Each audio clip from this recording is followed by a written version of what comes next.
Get out the insurance cards, get out the copays. The office is open, my friends. Brought to you by drroto.com.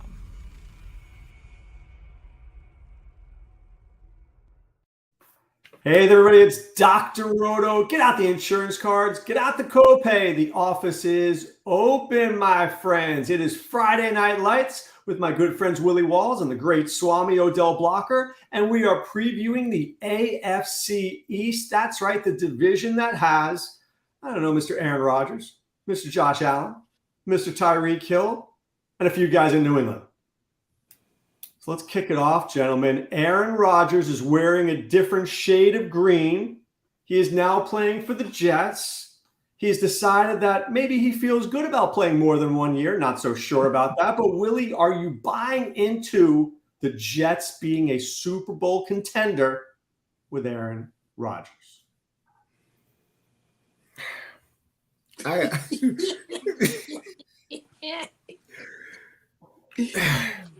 not going to say Super Bowl contender, but they would be a lot better because their defense is nasty. And you have a couple of things that are in play here. One is Breece Hall. Okay, is he going to come back before the regular season starts? I don't know. And then you got Dalvin Cook, who may be coming there. That's looking at him. They said it's a possibility that he go to the Jets that will help them out, and he can help supplement Breece Hall. You got to remember the Jets haven't had a running quarterback since Vinny Testaverde. It's been Mark Sanchez. I'm sorry, not Vinny Testaverde. Mark Sanchez 10 years ago since last time they had a winning quarterback record. So the quarterback has been awful, but their defense is nasty. And when I say nasty, they are just nasty. And I'm gonna tell you, I think with Aaron Rodgers being there, and I think he's and they brought a couple of his cast members from Green Bay there, and I think the maturity of the receiver, Mr. Wilson, the way he looks. Did you see that catch that he made when he did that? And the thing that I look at that I like is those two. Saul Saunders and Wilson, they go at each other at practice. And you can just see the coach say, look, man, they just making each other better. You see that? That's why when they go out with other cornerback, it's going to feel like he's been let out of jail because he's going against Sauce.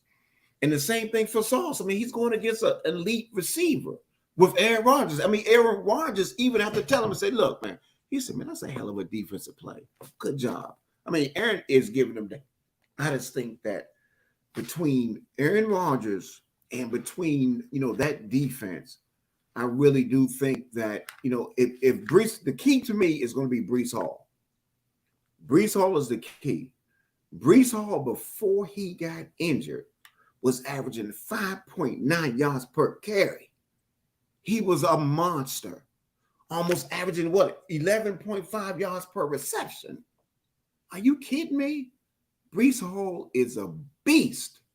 If they can get Breece Hall, and then Aaron Rodgers, he doesn't have to win the game because that defense that they got, that front up, they're going to keep him in the game. That defense, all he has to do is just do Aaron Rodgers type things.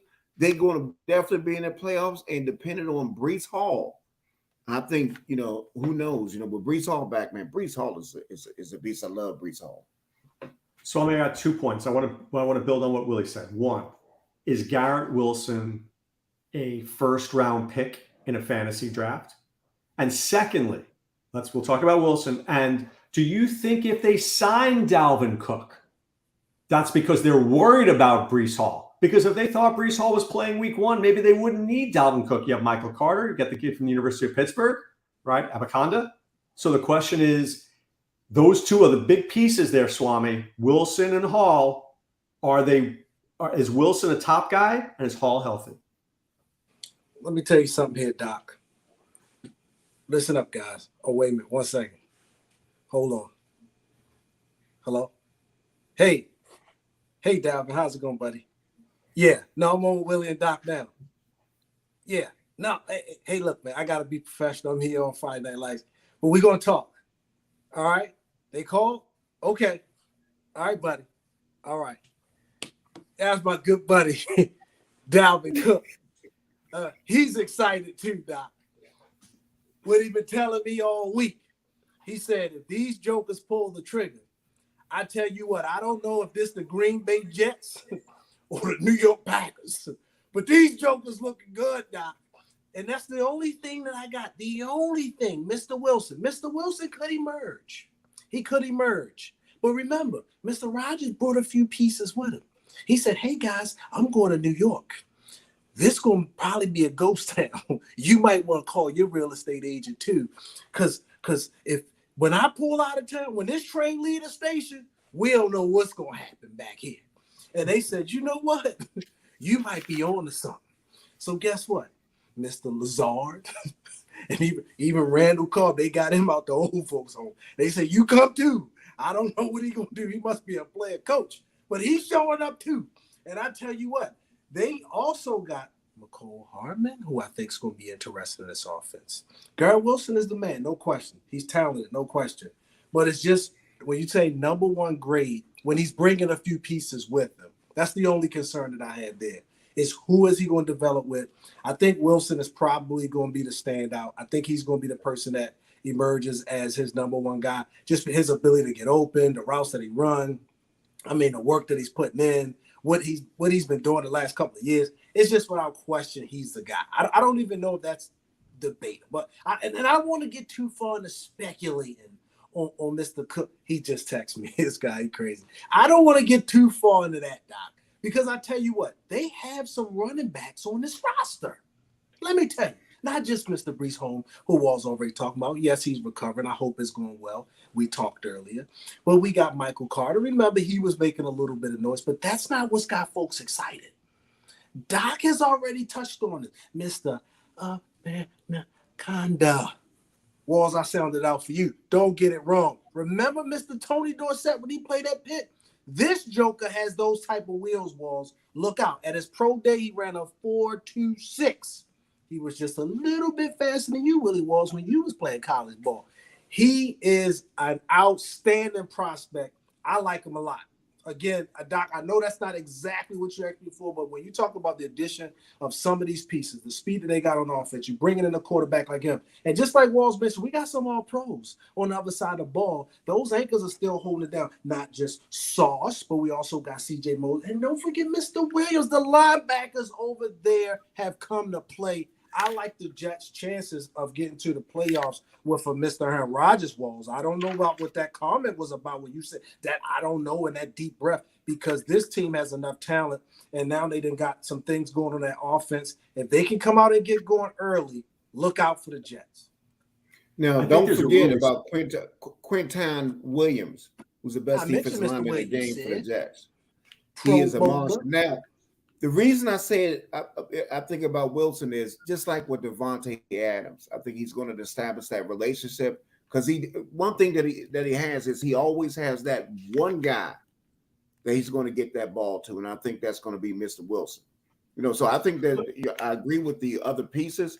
It's going to help enhance them, but you know how Mr. Rogers does. He will get that one guy who he trusts, and I'm going to tell you, in this training camp, the way Mr. Wilson is looking, I love what he's doing, the way he competes every time. Plus, he's going against Sauce Gardner, which is the best thing you could go against. So when you play other guys, he's going to explode this year. I'm drafting Garrett Wilson in late round 1 or early round 2 in seasonal drafts. It's Breece Hall that I'm confused about, because if he's healthy, he's a 3rd round pick. If he's not healthy, then Dalvin Cook and Breece Hall are splitting carries, and I'm not happy with either of them. So we'll have to see. But what's that? He coming back from ACL. That's kind of tough. You talking an early round pick. I don't know. And let's not forget, they also add another piece to that defense in that 1st round pick this year. Will McDonald is outstanding. He's a sack master. Yeah. So look out for the pressure they're going to be able to put on that side of the ball. He doesn't have to do anything but rush the quarterback. They don't need him to do play. Just get to the quarterback. And if he does that in that division, if you're not sacking Josh Allen or Tua, you're not winning. All right, speaking of Josh Allen. Doc, one last thing. Remember, they only gave up 6.4 yards per attempt when they didn't get pressure. on the ball. You know what I mean? So this is just second, man. I'm telling man, they want to be up there. They remind me of the young Ravens, when the Ravens had that little stuff going on. So I mean, this is a big year for Robert Saleh. This is a big year for this team. I mean, the expectations are through the roof. Jet fans' expectations are through the roof. The Jet fans, anything less than a Super Bowl, visit feels like it's a wasted season. You got Aaron Rodgers. You got probably 2 years of this guy. Once he's done, what are you going to do? You got to start over again because Zach Wilson is, as Willie would say, do. All right. Let's get to the Buffalo Bills. We've got Josh Allen. We've got James Cook, Dalvin's brother. Mm-hmm. We've got Damian Harris, who's coming over from New England to be there. Nyheim Hines is now out for the season. You've got Stephon Diggs. You've got Gabe Davis, who had an injured ankle. He's 100% now. And you bring in Dalton Kincaid, this huge monster of a dude, 6'5" from Utah. You got Von Miller on defense, but nobody talks about the Bills' defense. We always talk about the Bills' offense, Swame. Are you as in and hyped on the Bills, or has their window gotten smaller and smaller? I don't think the window something happened to the window, right? I don't know if it inched down a little bit or not, but something happened. It was some movement there. I don't know if, again, Von Miller's coming back off of an injury, right? We hope that they'll continue to take some steps forward with this offense, especially bringing in what I think might be the best tight end in this draft. This guy's outstanding. I've talked about a couple of tight ends last week, but this joker here, Walls, he pops off. And I talk about, you think of Tony Gonzalez. This joker is outstanding. And you add him, he's already got that relationship with Knox. Them two jokers running together. You still got Khalil coming back. You don't know exactly how they're going to bring in, Justin Shorter, but he looks possession guy, but he's got some talent and break away from that draft perspective. They have made, I think, the right kind of moves for them this offseason. And it's just, hey, can they stay healthy and kind of develop some momentum and really make a run here? Because if they don't go to the championship game, it's absolutely a disappointment. With the Jets, we're saying, hey, the fans might be let down, expectations are high. But these jokers have to win the division, and they have to go to the championship game, or they can start to look to do something different there. Willie, they don't want Josh Allen running as much. That's why they brought in Damian Harris. When they get in the goal line situations, they want to hand the ball off and not let Josh Allen get injured. They don't want him running for 600 yards anymore. Are the Bills built to win the Super Bowl? Listen. They really do have, the pieces that they need, to be honest with you. I mean, the key thing is going to be Von Miller on defense, because it's a difference when he plays a dumb play. But I'm going to tell you something about it's story time, ladies and gentlemen. Come on and see Uncle Willie. We're about to tell you about a story about Mr. James Cook, because there was an injury this week. That punt returner, Nyheim Hines is out. Mr. James Cook, let me tell you something about Mr. James Cook that you may not know. Okay, now, I don't know if you remember a guy named Zach Moss. Pretty stinky. Not too good at all. Average about 0.71 yards, before contact per carry. Enter Mr. James Cook. On first down, average 4.14 yards before contact. Explosive. And it carries there. Also, Mr. Cook, on all the downs, averaged 2.69 yards before contact, which is third in the league. And you will hear the number one guy, who is Mr. DeAndre Cephas. We'll talk about that when we get to New England. But let's stick on this story right here. The reason that James Cook is going to be important, I think they're going to have to use him more. I think they're going to have to use him more. And I think that, when you look at Mr. Cook, he has the explosiveness that you need. He averaged 4.9 yards per carry. He averaged, 6 yards per touch. As a matter of fact, on his rushing downs, when he rushed the ball 89 times, 27 of them resulted in first downs or touchdowns. This guy is explosive. This guy, when they go to that 3 wide receiver set, they're going to be explosive. And you add that Mr. Kincaid in there. Now with that, and I think that they got a balance that I think they're going to try to run the ball a little bit more. I think they're going to be more balanced this year. Then you talk about Von Miller. I just think that they do have, because you got to remember, before Josh Allen got hurt, they were 6-1. 6-1 before he hurt that UCL, that injury that he had. Then he averaged 86 yards less per game and a touchdown less per game throwing. So it did affect them. So you're going to have a healthy Josh Allen. Now, I'm going to disagree with you, Doc, on this. I know what they say, what they want to do about him running, but let me tell you something, sir. He is still the best thing they got when he get to that goal line. I guarantee you he's going to get the damn ball. I know what they say they want to do, but when the nuts and bolts get there, guess what's going to happen? He's going to get that ball at the goal line, but I do think that Damian Harris will provide some stability there. But I think that what might have happened to him last year with the Bengals could have been the best thing to happen to him. I think they're going to come together, and I think this might be the year that they go back to the Super Bowl. Swami, let me ask you this question, Swami, and then I'll let you go. James Cook has been mentioned multiple times, okay? James Cook, and I'm just checking it right here because I want to be accurate. I don't think he ever touched the ball last year. I take it he had one game, of 20 touches. One. Otherwise, the most carries he had, 14. Otherwise, it was 11. They just didn't feed him the ball a lot. They took very good. They were very careful not to overuse him.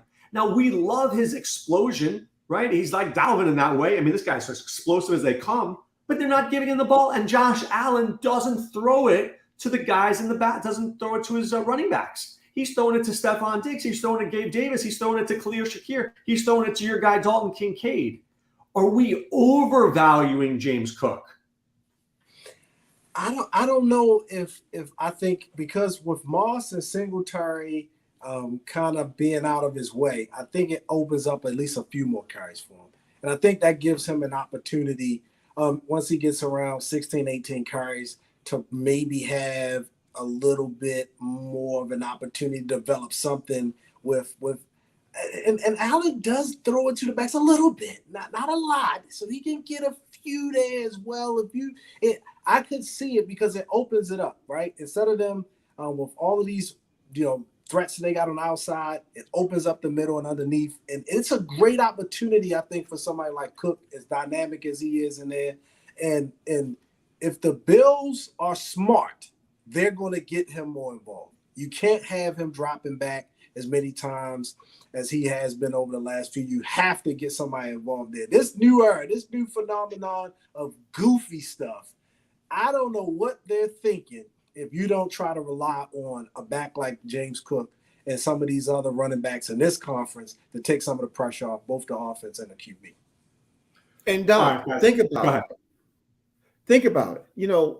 Why not give the ball to James? Because you got to. Because why not use him in a way that Kansas City Chiefs will use him when they would utilize him in space? I think he's going to play a bigger role this year. I honestly think he's going to play. I hope so.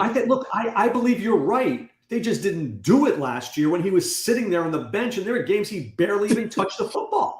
Look, remember, he had Singletary there. Singletary was having a pretty decent year. Singletary stinks. I know he stinks, but I'm just telling you, he was there. So with Moss and him out the way, I agree with Swami. Listen, this dude, it's hard to keep talent off that field. And then you go say, listen, Mr. Josh Allen, can you just dump it down to this dude? Why not dump it down to this dude? This dude is explosive. Get him in space. Yeah, the problem is if they dump it down, just hear me out. If they dump it down to this dude and they throw it to Kincaid, you know who gets pissed off? Stephon Diggs. Pissed off. That guy wants 12 targets a game. And he might have earned 12 a game. I'm just saying, Doc, with the old regime out, with the Singletary Moss regime being over with, it opens the door for him to be able to step up. I couldn't agree more, and I hope it happens. All right. I want to talk about another team that suffered a big injury, guys, the Miami Dolphins. So let's talk about an injury from last year and an injury from this year. But I think the injury from this year helps the Dolphins fantasy and DFS wise, and we'll get to that in a second. Firstly, the Dolphins looked great last year when Tua was there. And then when Tua got his head whacked on the concrete, on the field, the turf, we didn't see him anymore. I saw Teddy Bridgewater, which is not what I want to see. They bring in Mike White from the Jets, which I think is an upgrade. Okay, I do. This is a great offense. This Devon Achane kid is off the chain. I mean, that's how good this kid is. Watch film. Watch film on him. He is outstanding. You still have Tyreek. You still have Waddle. Now, Jalen Ramsey just injured his meniscus. Good chance he could be out. If you don't have Jalen Ramsey, you know what you have? High-scoring games. And if you have high-scoring games, then Tua, Achane, Mostert, Tyreek, Waddle, all their numbers go up. Willie, are you buying into Miami as a playoff contender? And are you buying into Tyreek Hill thinking, I can get 2,000 yards this year? Man, absolutely. But the key is, I'm going to tell you the key is Mr. Tua. That is the key. He has to stay healthy. He has to stay healthy. Now, the thing that I will say is when you got all that speed and then you add that Devon Achane guy that you're talking about, he is looking like Debo Samuels. They're going to use him like Debo, where he's going to get like about 11 or 12 touches a game. You put this dude in space, and I think he is going to add something to it. And I'm going to tell you, I was listening to what the coach said that he told the running back, says he messed up last year. He's going to run the ball a little bit more than he did last year. He's going to run a little bbit more, so they're going to have it more. But let me give you some stuff about Tua. Okay, Mr. Tua. I'm going to say Mr. Tua because he deserves it. They were 3-0 in the beginning of the season when they had Tua.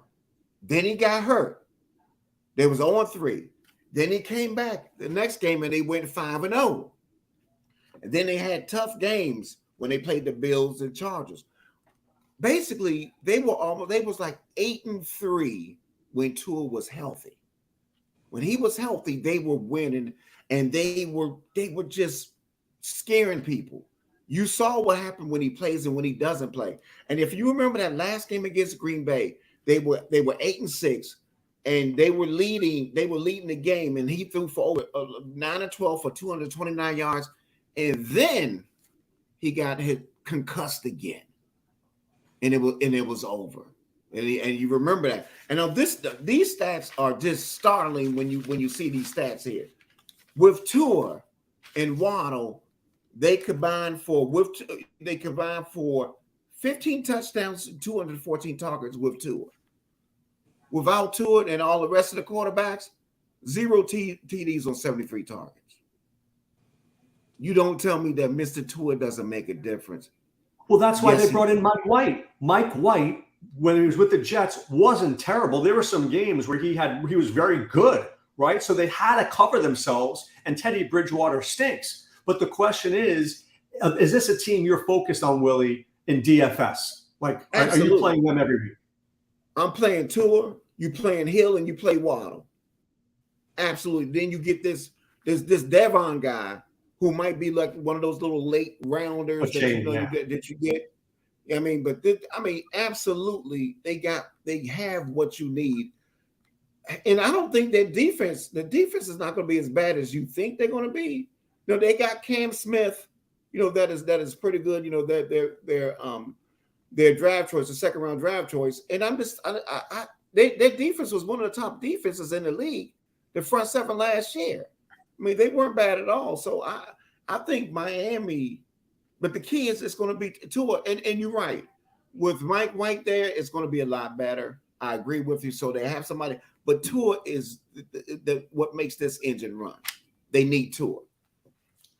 Swame, there's not a lot of depth. You've got Tyreek, you've got Waddle, but you got Braxton Berrios, chosen somebody or other. You got rid of Gesicki, who's now in New England. They are wafer thin, Swame. One injury to this team, it's like a Jenga, it's gone.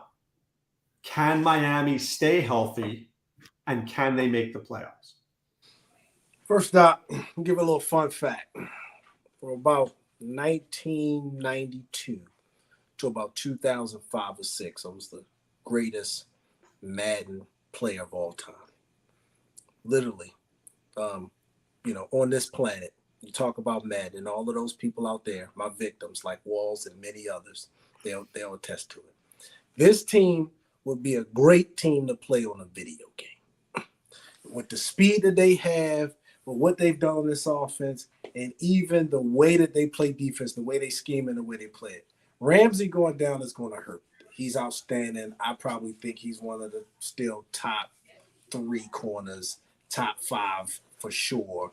And what he's able to do and what he would add to the way that they like to play defense as far as, putting guys on the island, one-on-one, shutting somebody down, he would add another dynamic to that defense. But I want to get back to the offense for a second because you mentioned something. You said they were probably a little paper thin. I think they might be at quarterback. And Tua, I hope he's okay. Talked to him last week, wished him well. I told him, I said, hey, I want him to protect himself, but I want him to go out there if he's healthy and give it his all. If he's able to do that and he's able to stay healthy, it's high expectations for this team. And even though we talked about what they got coming in, it's arcane, by the way, Walls. And this young man coming out of Texas. It's a chain, my man. A chain. I call him the A-Train because not only would he do out the backfield, don't forget he's a kick returner too. And he can make plays out of the backfield. He can make plays behind the quarterback. He is another weapon that they will have. But before we can get to him, you got Wilson. Don't forget they brought over Mr. Cedric Wilson. You guys remember him from over there with the Cowboys. They also got, I think one of the most dynamic situations as far as their play calling. When they put Waddle in the backfield, they moving Tyreek Hill around the offense. You start to plug in some of these other guys, it's going to be that who's who do you stop? Somebody's running open, running down the field. And I don't know if most teams can keep up with him. If Tua's healthy, even last year in those games where it was a little bit of back and forth, it was because they likely got down early. I think he's in a better shape. Is Mike McDaniel, to me, is the best play caller in this division by far. Yeah. I mean, he's always moving around those guys. There's a lot of formations, a lot of movement. I mean, he gets them open. Willie had talked about, getting guys in space. McDaniel knows how to get those guys in space. Smith, he's another decent corner. So they added some depth there as well. And they already had good corners there. They already had a secondary that was playing well. It's just that the loss right now, Ramsey has probably got them a little bit down. But I think they'll be okay. If they can hold it down till they get back, I think they got something special going on there. Well, the Ramsey thing, guys, Ramsey could be covering Garrett Wilson. Ramsey could be covering Stephon Diggs, right? You're losing that. It's big. I mean, you can't – look, hopefully he's back in 8 weeks. Hopefully he's back by week 8 and not the playoffs, right, for the team. But I think if he's not back, it's good for fantasy. It's good for DFS because that means more scoring. Yeah. All right, Willie, let's talk about this last team here, the New England Patriots. This team is a mess. I'm going to make a prediction. I believe there is a 50-50, if not more, chance that Bill Belichick decides to move on after next season. If they do not make the playoffs, I think the Krafts and the Belichicks will part ways. You've got Mac Jones, who is clearly the best quarterback in town. I don't want to hear Bailey Zappi. And you've got Ramondre Stevenson, who I know we all love. But the receivers, Devontae Parker, Tyquan Thornton, Hunter Henry, Gesicki, this just feels – it's a great defense, guys, but the offense feels like a mess, Willie. How did the Patriots get out of their own way? I'm gonna be honest with you. It looks pretty bleak. I'm going to be honest with you with the New England Patriots. But I will say this. the best thing that they did overall is they moved down to 17th overall, and they got that Christian Gonzalez guy, who's going to be a great player. According to Pro Football Focus, the number 2 cornerback on the board. He's got all the skill sets. I think he's going to make a difference. Now, Ramondre Stevenson, another guy that, with Devin Harris gone, I think is going to get a bulk of the carries. And he has a lot of things going for him. You got to understand, he accounted for 49.4% of the team rushes last year. And, he accounted for 36.5%, 39% of their total touches, as a team. But the thing that I was impressed with is he had over 1,000 yards. He averaged over 5 yards per carry. But the thing that he was number 1 in the league with, he averaged over 3.81 yards after contact. Okay, this is after contact, not before contact, after contact. So this meant that this guy runs hard. He runs with a purpose. And he also had over 88 targets that they threw to him. So that's the only bright spot that I could tell them about the Patriots offensively. But I agree, defensively is where they're going to have their as they had made. They got a couple of guys, defensively that I like, for the defense outlook. You got Jordan, 15.5 sacks, like that. Then you got, he also had 8 run stuffers. Then you have the Deatrius Wise. He's like a edge guy. He had like 11 quarterback hits, 7.5 sacks. And then also they had there's Jose Uki that had he had 14 quarterback hits and he has 11.5 sacks. That's what they had. But see, the reason they got in this position they got in, I don't know if you remember, 2021, they spent over $291 million in free agency. You remember that they did a non-New England Patriot thing by spending all that money on free agents. It didn't work out. Okay. And then you got to remember the next year they had to let 4, 5, or 6 starters go. And now they in the median, but that's what put them in a hole when they went for all those free agents. I mean, listen, New England, I ain't got nothing for you, to be honest with you. I ain't got nothing for you. That's all I got for you about New England. I don't see, they stink. They suck. Does any team with Bill Belichick stink? This team stinks. All right, Swame. DeAndre Hopkins was a free agent. And I don't think he was ever going to play in New England with Bill O'Brien, who he couldn't stand back when they were with Houston. But they signed Devontae Parker to a big contract. They bring in Juju Smith-Schuster, who is clearly their best receiver right now. I mean, Mac Jones basically drops back and looks for Juju every single time. And you've got this kid, Tyquan Thornton, who runs a 4.2. Can there be anything there? Can Bill O'Brien dial it up at all? Is Juju a guy on Sundays that we will put in our DFS lineups because he's going to see the ball 8 or 9 times a game? Can you find me anybody outside of Stevenson that we want to use? Doc, you looking for a magician or a priest? Oh, I'm not neither one. So you don't got either one in me. They're taking, I think, rebuilding to the outer limits. I think they had a dozen draft picks this year. How could a team have, I don't even know why you would want to bring in that many guys when you, haven't addressed some of your major issues, right?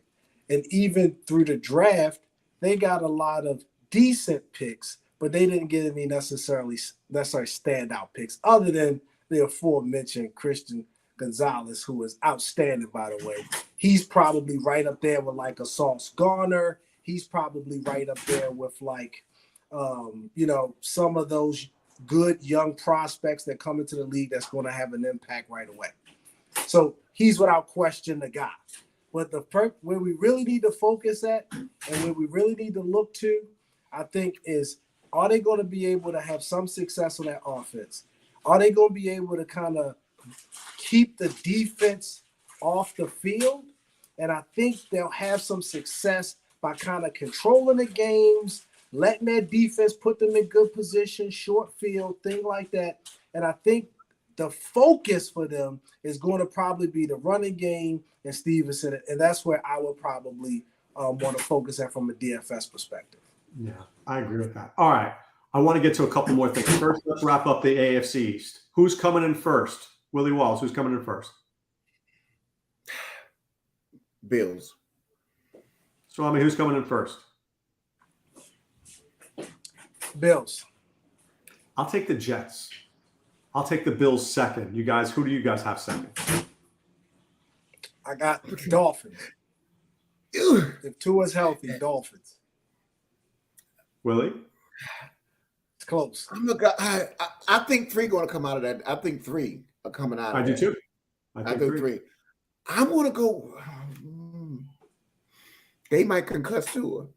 I'm going to go with the Jets. All right, so Willie's got Buffalo, Jets, Miami. I've got Jets, Buffalo, Miami. Swame's got Buffalo, Miami, Jets. And then, of course, Patriots and the poo-poo. Yeah. Did you guys see DraftKings put out its the first Sunday's prices? You know it. Have you already picked a team? Have you already picked a game? Have you already highlighted some people? I haven't yet, because I want to looked at it. We played I just around, looked at it, but smelling it. I'm like, looked at the price and sniffed around. Yeah. I mean, that's when it starts. But see, when it's going to start flowing is when we start seeing these little preseason games, and then we get the training camp reports, and that's when it's going to start flowing, and then that's when we can make out. But right now, too many things going to happen as we see Joe Burrow getting hurt. That really that. I mean, he's going to be. I think he's going to be fine, but man, he's out all preseason. He's out all preseason. No doubt. But I think that was a calf, and I think he'll be able to get back in there, and maybe start practicing again around that 3rd or 4th week. So there's a doctor who I know well. She's an orthopedist based out of New England, and she covers a lot of WEI and Patriot stuff. And she said the teams who have been the most successful over the last few years have been the teams that have minimized the lower leg extremity injuries, the calves, the groins, the thighs, the quad, all the hamstrings. If you can keep those down, you can win. Now, all of a sudden, with teams, these guys don't do anything in June. And all of a sudden in July, you got to run at full speed. These things are happening. And it's like, who can stay the healthiest the longest and also not get injured in training camp, guys? I mean, I would fully expect that we're going to see 10 more of these types of things. The Saints just lost a guy today. The Saints just lost a lineman today. Done. That's it. I mean, it seems like every day there's another player. And what's the scary part is when you get the non-contact injuries. That's the one that's that's scary there. And it's this game is attrition. You know it as well as I know the team that can stay the healthiest. It's going to be. It's hard to go into the season with injuries. They got 17 games you got to get through. If you start off on a bad wheel, that ain't good. No, agree. But my allegiance to the Ravens won't allow me to shed a tear for Mr. Joe Burrow. But y'all keep that between us. Joe Burrow's a good kid. I love him. I think he's funny. I think he's a leader. I think he's talented. Honestly, there's nothing I don't like about Joe Burrow as a player, right? He's a guy, to me, even if you're a Raven fan, you have to respect Joe Burrow, right? Oh, you respect the heck out of it. That's why you're not mad that he got missing practice time. We want him out there to compete, but I don't need him out there sharpening his tools. Yeah. That's the only thing I'm saying. Now, was there rumor, Willie Walls, that you ran a 4.26 in the 10-yard dash? Oh, hell no. Oh, hell to the no. Don't even start that. Oh, hell no. It was a rumor that he ate 4 pancakes 26 times. That was the rumor. That's right. All right, guys. So next week, let's do NFC North. Okay. Little North, little Vikings, little Bears, little Packers. Very little. That should be short. You don't like the Lions? You don't like the Vikings? The Lions, Yes. the Lions, for once they are the favorites. I think in I that just division. don't like the Vikings without Mr. Cook as much. I know he stayed in the tub a little bit, but he was. We'll he was talk a about that. peak. I think Alexander Madison was the most underrated guys. And then before Yeah. we go, tell me your thoughts about, real quick, Justin Fields. Yay or nay, Swami? Yay or nay? I like what he was doing last year. Ooh. Yes, sir. Some people trying to poo-poo him. Not me. This guy, if the offensive line is a little better and he got more weapons, I like Mr. Fields. Mr. Fields will be part of our conversation. Okay, no, I'm sure. And I'm going to give you a guy that I want you guys studying up on this guy. Take a look at Jordan Love. I have a little more like for Jordan Love than most people. Just saying. I know you're all ready to poo on him. I got Michael. No. We're open-minded, He's but legit. we'll see. I got Martell Jordan. This is how we do it. All right. Friday night. For Doc and Swami and Willie Walls, we wish you a great week. Be well and take care. Thanks for stopping by the office. Get your fantasy prescription by subscribing to the channel and checking out drrodo.com. And until the next visit, be well and take care.